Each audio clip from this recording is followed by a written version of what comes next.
What's up, everyone? Today I'm going to tell you something that might sound crazy. GTA 6 is going to be the easiest Grand Theft Auto game you've ever played. But before you click away thinking I'm saying it's going to be a dumbed down and boring version, hear me out, because that's not what I mean at all. You see, there's a massive difference between easy and forgiving. And GTA 6 is about to teach the gaming industry what that difference actually means. Let me take you back, all the way back. If you grew up playing Grand Theft Auto, Vice City, or San Andreas, you have scars. Actual emotional scars. Not from the story, not from the characters, but from the missions.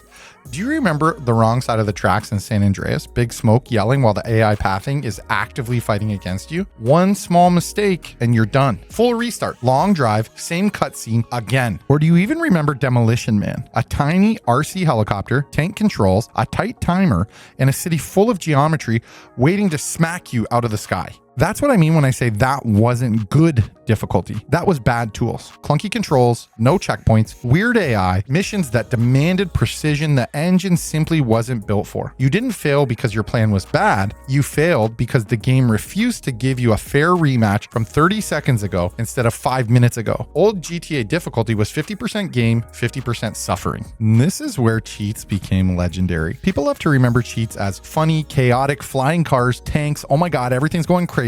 But for a lot of us, cheats were also emotional damage control. You'd bang your head against a mission for an hour. Your patience is gone. Then you go, you know what? I'm spawning a rhino. I'm done playing by the rules. Some of my best gaming memories are literally just having a tank. Not because the game is fun with infinite health, because the game forced me to give up on the actual mission. And cheating was my way of getting my dignity back. And cheat codes were like a middle finger to the developers. Like, you know what? Your mission design is broken. So I'm just going to break the game right back. And we do have this weird culture. GTA is hardcore, not because the systems are deep, but because 2 or 3 random missions are tuned like they hate you. That's not difficulty. That's bad pacing. Then we hit the modern era. GTA 5, Red Dead Redemption 2 arrive. With them comes something new. Skip mission prompts. You failed 3 times. Do you want to skip? From a business point of view, it makes sense. Games are expensive. People have jobs. Not everyone can sit for 2 hours grinding one mission. But from a gamer point of view, it feels awful. If you beat the mission, there's a voice in the back of your head saying, you didn't have to. You could have just skipped. If you skip it, you feel like you rob yourself of the payoff. Now, skip buttons are a band-aid placed over unfair or outdated mission designs. Instead of redesigning the core system, the game says, if this sucks, just bypass it. But what if GTA 6 solves the problem in a completely different way? What if the missions don't need skip buttons because the world itself is where the challenge comes from? Not bad inputs, not broken AI, not unfair timers. Here's where I think GTA 6 flips the script. Based on everything we've seen, leaks, patents, systems breakdowns, GTA 6 is aiming less at being a game with missions and more at being a simulation you live inside. Red Dead 2 was already a step in that direction. The world had memory. The NPCs reacted. Your loadout lived on your horse. Realism was the friction. GTA 6 takes that and drops it into a modern city. Smarter NPCs with routines and reactions instead of props, walking in circles, police that think tactically instead of spawning magically on your head, a witness system and APB descriptions that persist over in game time, weapons, armor, and items tied to your vehicle and inventory, not an infinite magic pocket. On paper, that sounds harder. In reality,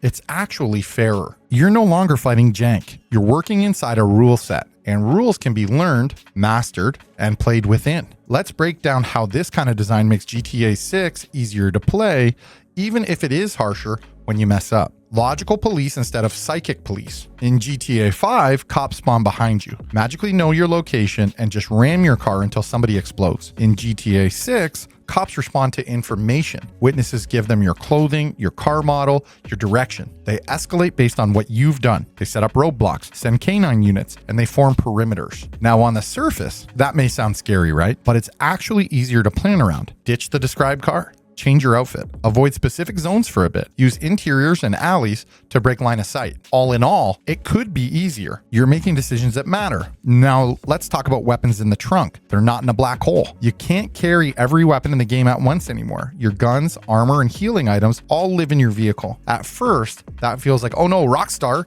is actually nerfing me. But think about it as a player. You don't get punished by clumsy weapon wheels, middle of chaos. You go into a mission with a build in mind, stealth loadout, loud, crowd loadout, crowd control loadout, the game stops being scroll to find the right gun before you die, and it becomes build the right kit before you walk in. Now, in a lot of ways, that's way easier to handle because it's preparation and not panic. The world remembers, so you don't have to repeat. In old GTAs, falling often meant pure repetition. Driving back, rewatch, retry. In GTA 6, the world itself may even move on even if you mess up. Witness descriptions linger. Police activity spikes. Maybe certain areas get hotter for a while. Instead of a hard reset, try again, you get soft consequence, adapt, and survive. That's not just better design. It's less annoying. Now, here's why cheat codes don't really belong in GTA 6's design philosophy. In Vice City and San Andreas, cheats made sense because the game would push you to the breaking point and then point at the back of the manual like, hey, here's your emergency button. In GTA 6, the core fantasy is the simulation itself. The fun comes from playing inside the rules,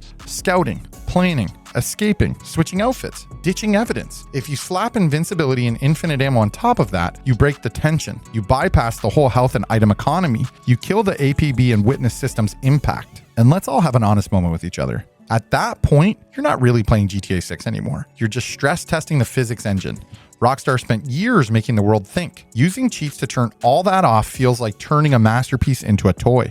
It's fun for a bit, sure, but not the actual experience they built. Skip missions in a game where the world state matters? That's a problem. GTA 6 is built so that missions aren't just isolated levels, they spill consequences into the map. You rob a place, NPCs remember it. Police patterns may change. Areas might get hotter or safer depending on what you've done. So if you skip a mission, what happens? Did the heist approvedly succeed? Who has the money? Does the world act like you did it, even though you didn't? Or does the world ignore that mission entirely, breaking immersion? Skip buttons really clash hard with a reactive simulation. They made sense when missions were awkward spikes in an otherwise static world. They don't make sense in a game where world memory is the star of the show now. If Rockstar gets this right, you won't want to skip. You'll want to see how the world bends or snaps every time you fail or improvise. Now, I can already hear the comments section, which, by the way, if you made it this far in the video, thank you so much for all the support in the last bunch of videos. You guys have been truly amazing. Make sure you smash that like button, hit subscribe if you want to find your way back for more content. You have no idea how much it means to me. It really does mean the world, and I'm so thankful for everything. But bro, what about people with limited time? And that's a fair point. Let me address it really quickly. GTA 6 should have accessibility options, absolutely. Aim assist that actually helps instead of just centering on enemies,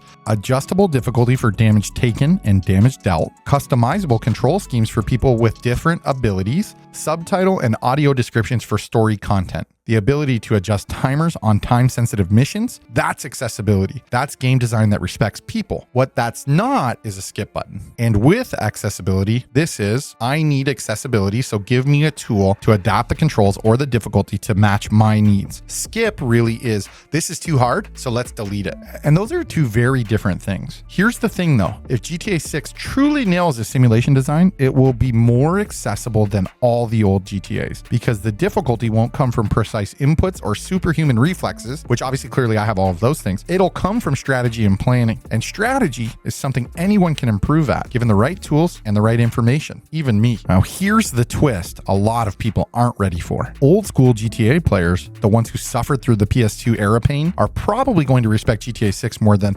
most for this direction, because this time, if you fail, it's on you. You didn't scout the cameras. You didn't watch for witnesses. You didn't change your outfit. You forgot your trunk loadout. The game stops saying you failed because the checkpoints suck. And that's real difficulty, not fake difficulty. Old GTA was like a strict parent smacking you for no reason, then handing you cheat codes as a consolation prize. GTA 6 is more like, here are the rules, here's everything you need, now show me what you can do. And if you're someone who calls themselves a true gamer, that's exactly what you should want. So here's my take, and I'm saying this as someone with the actual scars from San Andreas. GTA 6 is going to be the easiest GTA game to play. The controls will be responsive, the world will be understandable, the rules will make sense. But in the same time, it's going to be the hardest GTA game to master, because mastery means understanding a living, breathing simulation. It means planning. It means respecting the consequences. And that's the kind of difficulty that respects you as a player. There's no cheat code to break it. There's no skip button to bypass it. There's just you, the world, and the choices you make. And I love that. And that, in my opinion, my friends, is what good game design actually looks like. Now, if you agree, or if you're hyped for GTA that treats you like an adult, smash that like button. Drop a comment about what the old GTA trauma you still have is, and subscribe, because we're going to be breaking down GTA 6 in ways nobody else is thinking about. Thanks again for watching. I'll catch you guys in the next one. Peace.